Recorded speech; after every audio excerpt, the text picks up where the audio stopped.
might be in the world, whatever time of day it may be. If it's Friday night or Saturday, we're glad to have you with us. You're in the right place. And there is much more to come, not just this afternoon in the semifinals and then the gold and bronze medal matches. Tomorrow we've got the recurve competition. And world champions and some of the top-ranked archers in the world. Many of the top-ranked archers in the world will be on display tomorrow as well. Fans here in Tokyo turning out, enjoying the action here on a very comfortable Saturday morning in Tokyo. And there is the home team. On target number 1, Anji Naoto on the right and Hondo Yumiko on the left. Well, they've both got conflicting stories of how this event is going so far. Vastly different experiences, because for both of them it was their first step onto the World Cup stage, and what a way to step out at a home World Cup final. Christy Collin on the right and Rio Wild on the left. As we mentioned before, they've teamed up before on this World Cup stage and had a lot of success in mixed team competition. And they will try to do it again here today and pick up another gold medal. No, fantastic team. And Christy was telling me that this is probably her last, not her last chance, but probably her last opportunity or time that she's going to be on the World Cup stage for a while now. She's got 2 young little boys at home, and she's saying this was the last year for her that she wants to put quite so much time in. It's not that she's going to stop shooting. She loves the sport. She's always going to be an archer. It's just the traveling. She wants to spend a few more years at home with the children, and then she'll probably come back to it later on in her life. But so she was doubly pleased to be here at the World Cup final, because she didn't know if she'd make it, and as it was what she sees as her last year for a while, she was really pleased to get the result. Plus you have to factor in the practice time, and when you're a mom trying to raise some kids, huge commitment. Huge. Yes. Not always easy to find time to practice. No. So Christy starts the party off with a 9. Family support is absolutely crucial. You can't do this on your own. You've got to have a support network back at home, or it just doesn't work. And that's why you see a lot of these archers bringing their spouses and loved ones to the World Cup finals, almost as a way of saying thank you. Absolutely, absolutely. Yeah. Even though it's an individual category, it's a team. It's always a team sport. She's having problems there, and she will have to hurry. Yeah, there's ample time for this event, but it's not generous by any means, so they might end up in a little bit of a squeeze. She had to shoot quickly and she was not pleased, but she still comes up with a 9. So Hondo Yumiko allowing Team Japan to keep pace with the Americans. Anji Naoto with a 10. So Japan grabs a 1-point lead here in the compound mixed team gold medal match.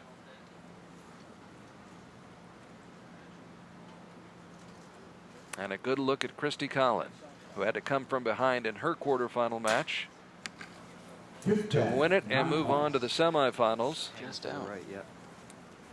She shoots another 9. Christy defeating Laura Longo by 1 point earlier today.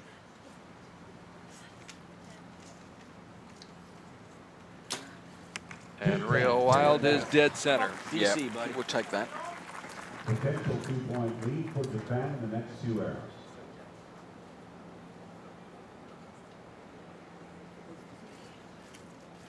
Hondo Yumiko. I've got a feeling she's going to have her name in the papers here in Tokyo tomorrow morning. I think so. She's also telling me it's her birthday next week. She'll be 53, she told me, and she has no plans at all of hanging her bow up. She sees it as a compound archer she can keep going for many years to come. And she also said there's not many young Japanese girls taking up the sport of compound archery, so she said she wanted to come here and be a role model and sort of set an example, and her performance in that first match is probably the best sort of example she could set. Oh, I would think so. I would think that might ignite a fire for some of the young ladies growing up here in this beautiful country. So Japan trailing after the first end. Those 2 8s by Yumiko and Naoto. And they trail it by 2, 37-35. Of course, we will see a great archer from Japan tomorrow, Takahiro Furukawa, Yeah, he's who was the silver medalist in London and came very close to being the gold medalist. He did. I mean, what a performance. I mean, I think for Japan it's worked out with perfect timing. Obviously, the appointment of them having a World Cup final was sorted out probably many years ago. And for them to have such a fantastic Olympics and then have this event as like an end-of-season treat for them, it's worked out perfect. The press are really into the archery at the moment, the whole population is, and have this event on their own doorstep, yeah, perfect timing. It's good planning by World Archery. So here is Honda Yumiko, who may have her 53rd birthday next week, but I've got a feeling she's going to celebrate tonight. Having knocked off Albina Laganova already in the quarterfinals. She's having her birthday present early. Heck of a birthday present.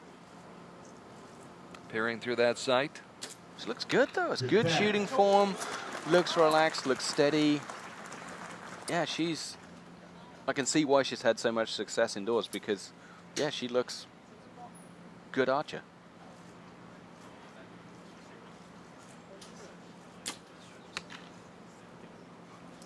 A 9 by her teammate, Anji Naoto. 10 and a 9, bringing Japan to 54 of a possible 60. Once again, Naoto not ranked in the world rankings, but Christy Collins sure is. 6th in the world. 10, Still to the right. This is not going quite as smoothly for the USA team as I thought it would.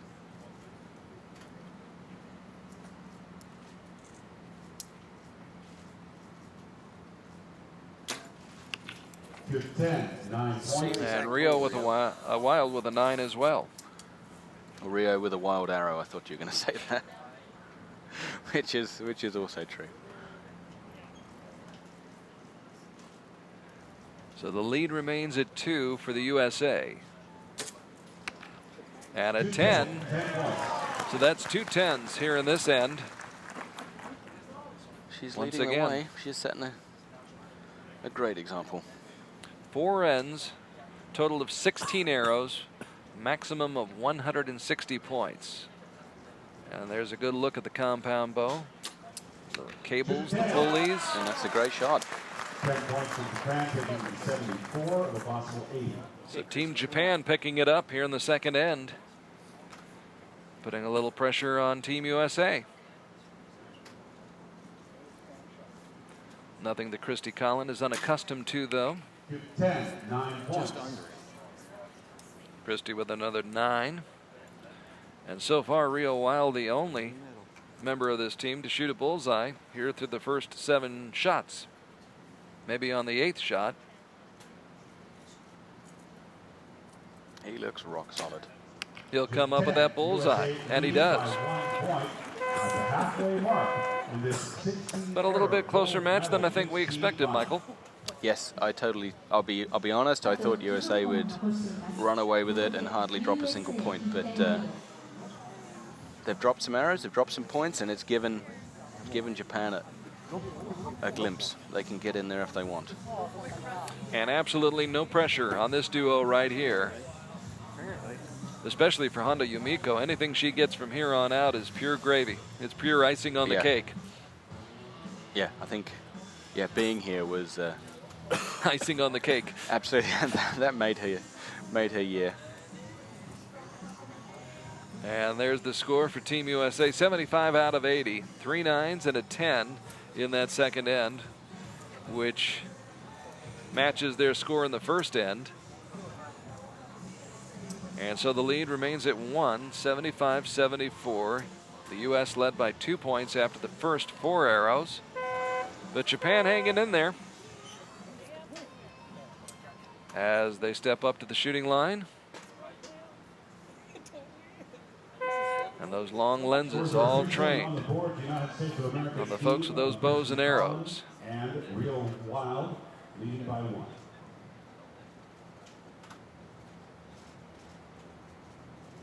Ms. Honda.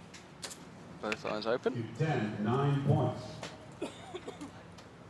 I always think that's an advantage. If an athlete can shoot with both eyes open, makes the face feel much more relaxed. But sadly, you get some people like me, if I have both eyes open, my brain starts to get confused and I start to see one too many targets down the field. So I've always had to close my my left eye. But Honda was a great example of yeah, keep them both open.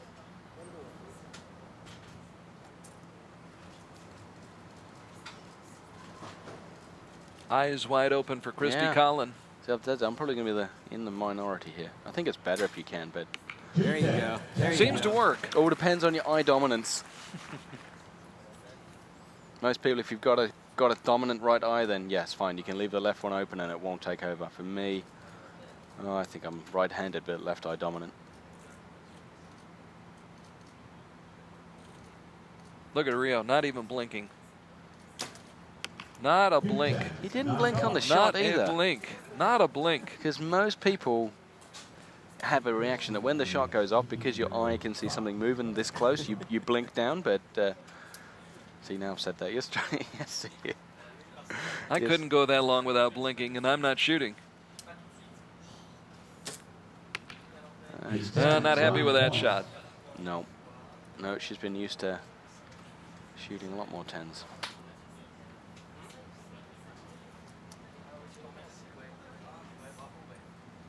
Anji Naoto taking his time. Under 10 on the clock. Lets it go with plenty of time and gets a 10. So a nice shot for Anji Naoto. Almost a smile.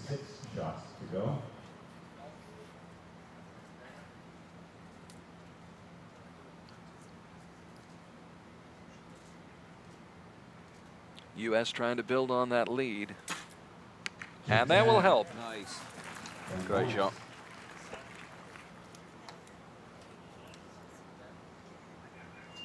Yeah, I bet they didn't think the margin was going to be this close at this stage. I'm sure Rio and Christy thought they'd be. Is that one? Yeah, that's in, I think. Yeah, it appears to be. Unofficially, they scored it a 9, but it looked as though it broke the line. It did to me. And obviously to you as well. So we'll see. The judges make the final call here. That's their job. And it will remain their job, despite the fact that we have the new scoring system in place here that's being tried out. The Falcon Eye Archery scoring system, which is activated by arrows hitting the target. However, if it's on the line, it will still come down to a call by the officials. Always, always. You've got to have the judges there. They go through so much training to get to this level. It's maybe one day in the distant future we'll hand everything over to the computer, but at the moment, when it's a close call and when we've got titles world records being decided, we always let the judge come in and make that final human call. And by the way, this isn't something that World Archery Federation just found out about yesterday and decided to try it today. This has been in the works for a couple of years to develop this system with a company, I believe, in Hungary. Yes, it is, yeah. And then bring it onto this World Cup stage. Yeah, it's always been something we've wanted, so we can have an instant display for the spectators in the crowd. So it's just always been technically difficult because you have arrows going next to each other, you have arrows over a wide range, so it's never been possible. But now the technology has caught up, and we're very pleased to have it here. Well, you see it in Olympic swimming or in top-level world-class swimming. There's the touch pads, and as soon as those swimmers touch, that time is registered on the board, and everybody knows who's won and who's not. I think it's the fact we shoot multiple arrows as well. If we just put one arrow in the target, we could have had the system years ago. But the fact that sometimes we're going to have 6 arrows in the target, or like here, we've got 2 target faces within one scoring system, so there's added technological problems, but yeah, they seem to be overcoming them, and this is definitely the way we're going to go in the future, I think. 9 and an 8 to start things off for Team Japan, and USA, which had a nice advantage. To start off the 4th and final end, we'll try to finish it off here, and there's a good shot by Christy Collin to get the 4th end started. You could tell when she shot that her sight wasn't dead center, but she just got it over enough to clip the edge. And of course, that's all you need to do. You touch the line, you get the high score. Nice relaxed hand. There you go. There you go. 2 10s, back-to-back 10s by Collin and Wild. of the match for each team. So this may prove to be one of the few, if only, matches this morning here in Japan that lacks the drama. We have seen plenty of it, though, thus far. Although, just as I say that, Honda Yumiko. They try and fight back. Yep. Great spirit, great competitive spirit. Shoots the 10. And you have to keep up the fight because you never know when your opponent's going to have a timing problem or, like we had this morning, an equipment problem. So you can never, never, never think that, oh, it's too late, I'm not going to win. You have to keep pushing and pushing until the last shot is done. Because if not, you might find yourself in a situation that you really regret. You never know. In this sport, as any sport, and much of life for that matter, Yeah, you that's never true. know. That's true. Things happen. There you go. Excellent shot. Come on, Rio. So Christie And they feel like they're on the home straight, I think. and Rio trying to bring it home. Rio with a 3-point cushion right here. Trying to put the capper on it. And give himself some great momentum heading into the afternoon for the semifinal matches. That's the way to finish. 4 tens. So Team USA with 4 tens. In fact, going back to that third end, their final 2 shots of the third end were both in the center ring as well. So that's true. 6 straight tens to finish off the match. That's why they're here. Best archers in the world. But those 2 archers represented their country very, very well. They were just up against very tough competition today in Christy Collin and Rio Wild.